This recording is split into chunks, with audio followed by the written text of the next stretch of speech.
The garage was my sanctuary, while the rest of the world saw a cluttered mess of circuit boards, soldering irons, and half-finished prototypes. I saw possibility. My name is Michael Chen, and for the past 5 years, I've spent every spare moment in this garage working on what my family lovingly called my bizarre obsession. Mike, my sister Sarah's voice cut through my concentration. Mom says dinner's ready, and please don't tell me you're still working on that thing. I carefully set down my soldering iron, looking at the device that had consumed thousands of hours of my life. It didn't look like much, just a small black box with a few blinking LEDs and a mess of wires. But I knew it could change everything. It's not just that thing, I replied, trying to keep the defensiveness out of my voice. It's going to revolutionize how artificial intelligence processes natural language. The applications could be endless. Sarah rolled her eyes, a gesture I've grown painfully familiar with. Right, just like your self-adjusting tennis racket was going to revolutionize sports, or that smart garden system that flooded Mom's prized petunias. I winced at the memories. Yes, I'd have my share of failures, but this was different. This time I knew I was onto something big. At the dinner table, my father barely looked up from his phone as I tried to explain my latest breakthrough. He was a successful software engineer at a major tech company, which somehow made his dismissal sting even more. Neural network optimization through quantum-inspired algorithms, I explained, pushing my rice around the plate. It could make AI language processing 1,000 times more efficient. Honey, my mother interrupted gently, maybe it's time to focus on something more practical. The community college is still accepting applications for their 8 program. I have a degree in computer science from Stanford, I reminded her. I'm not looking for a career change. I'm trying to create something revolutionary. A degree you're wasting in that garage, my father finally spoke, his voice carrying the weight of years of disappointment. Your cousin Jerry just got promoted to senior developer at Amazon. He's buying a house in Seattle. Meanwhile, you're burning through your savings on what? A black box that supposedly talks to computers. I pushed my chair back, appetite gone. It doesn't talk to computers. It fundamentally changes how AI systems process and understand human language.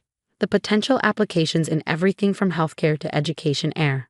Enough. My father's hand slammed on the table, making the dishes rattle. You're 32 years old, Michael.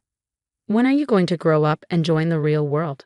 I stood up, my chair scraping against the floor. The real world is changing, Dad. Someone has to be crazy enough to push the boundaries, to try things that haven't been done before. And you think that someone is you? Sarah scoffed. The guy who couldn't even hold down a regular programming job. I left without responding, retreating to my garage sanctuary.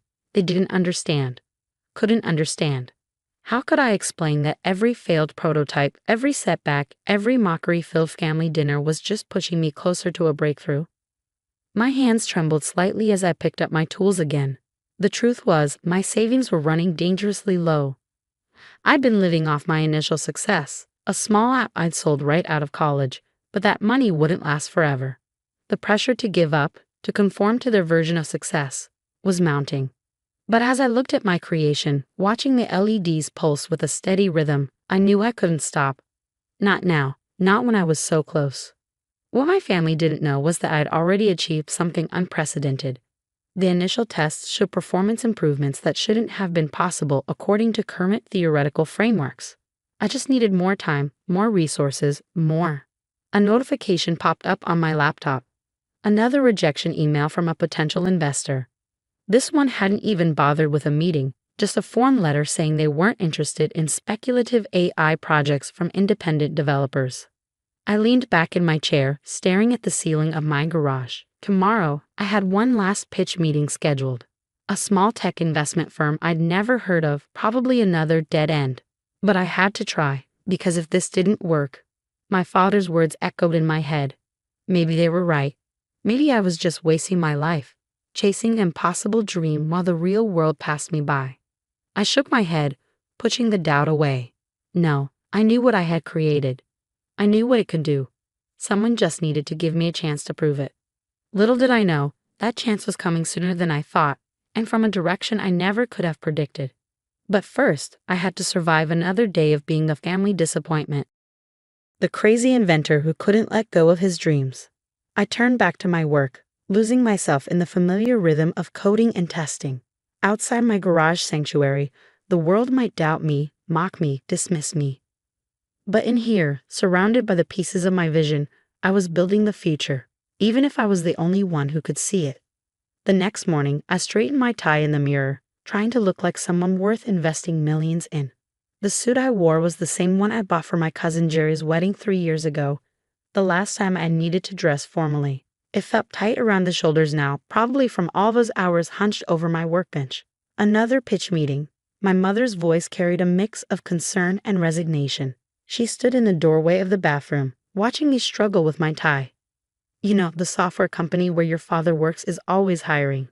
They have great benefits. A 401. Mom, I cut her off gently. I appreciate the thought, but this is different. This meeting today, I have a good feeling about it. She sighed, stepping forward to fix my crooked tie. You always have a good feeling, Michael. Remember last month? That venture capital firm in San Francisco. I did remember. The senior partner had actually laughed out loud when I explained my technology. Son, he'd said, wiping tears from his eyes, if what you're claiming was possible, Google or Microsoft would have done it already. You really think you've solved something in your garage that their entire research teams couldn't. But today was different. It had to be. The investment firm's office was in a modest building on the outskirts of Silicon Valley, not exactly the gleaming skyscraper I'd imagined. The receptionist directed me to a small conference room where a single person waited, a woman about my age, dressed in a sharp business suit that probably cost more than my entire wardrobe. Mr. Chen, she extended her hand. I'm Julia Hayes. Thank you for coming in today. I set up my laptop and the prototype, hands slightly shaking. Before I begin, I should mention that what you're about to see goes beyond current theoretical frameworks for AI language processing. I know it might seem. Show me, she interrupted, her expression unreadable. I took a deep breath and began the demonstration. As I explained the technical architecture, Julia's face remained impassive. But when I ran the first test, showing how my system could process and understand complex linguistic patterns thousands of times faster than existing solutions, something changed in her eyes. Run that again, she said quietly. I did. This time, I added a more complex language sample, something that would stump most AI systems. My prototype processed it flawlessly. Julia leaned forward, her professional detachment cracking slightly. How did you solve the contextual ambiguity problem? I blinked, surprised. Most investors' eyes glazed over when I got into technical details. You understand the underlying challenges? A small smile played at her lips. Mr. Chen, there's something you should know about this firm. We're not typical investors. We're actually a subsidiary of. Her phone buzzed. She glanced at it, and her eyes widened. I'm sorry, but we need to pause. Something's come up. She stood abruptly. Please wait here. Before I could respond, she was gone, leaving me alone in the conference room. Minutes ticked by. Through the glass walls, I could see people hurrying past, an unusual energy in their movements. What was going on? After what felt like hours but was probably only 20 minutes, the door opened again. But it wasn't Julia who walked in. The man who entered was tall, slim, with silver hair and rimless glasses. He wore jeans and a simple black sweater, but something about his presence made me stand up automatically. He looked familiar, but I couldn't quite place him. Mr. Chen, he smiled, extending his hand. I apologize for the interruption. I'm Eric Schmidt. My knees went weak. Eric Schmidt, the former CEO of Google, current technical advisor to Alphabet's board. When Julia sent me the preliminary data from your demonstration, I had to see for myself. He gestured to my prototype. Would you mind showing me exactly how your system handles semantic analysis? What followed was the most intense technical discussion of my life. Eric didn't just understand my technology, he grasped its implications instantly. Every question he asked showed a deep understanding of not just where AI was, but where it needed to go. The quantum-inspired processing architecture, he mused, examining my prototype. That's the key innovation, isn't it? But how did you overcome the coherence issues? I pulled up the technical specifications on my laptop, explaining the breakthrough that had come to me one sleepless night 6 months ago. Eric's eyes lit up. Brilliant, he whispered. Absolutely brilliant. He sat back, studying me with new intensity. Mr. Chen, what are your plans for this technology? I want to develop it further, I said. Scale it up, prove its potential in real-world applications. But I need funding, resources. Eric nodded slowly. What would you say to full access to Google's quantum computing resources, a dedicated research team, complete technical support? My heart started pounding. Are you saying? I'm saying we're very interested in acquiring your technology, Mr. Chen. Very interested indeed. I gripped the edge of the table to steady myself. When you say very interested, he wrote a number on a piece of paper and slid it across the table. I looked at it and forgot how to breathe. The number had 9 zeros after it. That's just the initial offer, Eric said quietly. We can discuss terms, of course. But we want to move quickly on this. Your breakthrough, it's exactly what we've been looking for. I stared at the number, my vision blurring slightly. It was more money than I'd ever imagined. More than enough to prove everyone wrong. To show my family that all those years in the garage hadn't been a waste. But something held me back from saying yes immediately.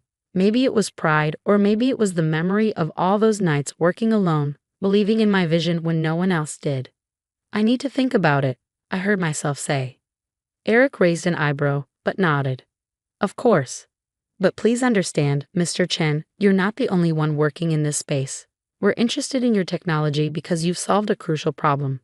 But others are close. I can give you 48 hours to decide. I gathered my prototype with trembling hands, barely remembering how I got out of the building. In my car, I sat staring at nothing, the piece of paper with a 90 number burning a hole in my pocket. My phone buzzed, a text from my sister. How'd the meeting go?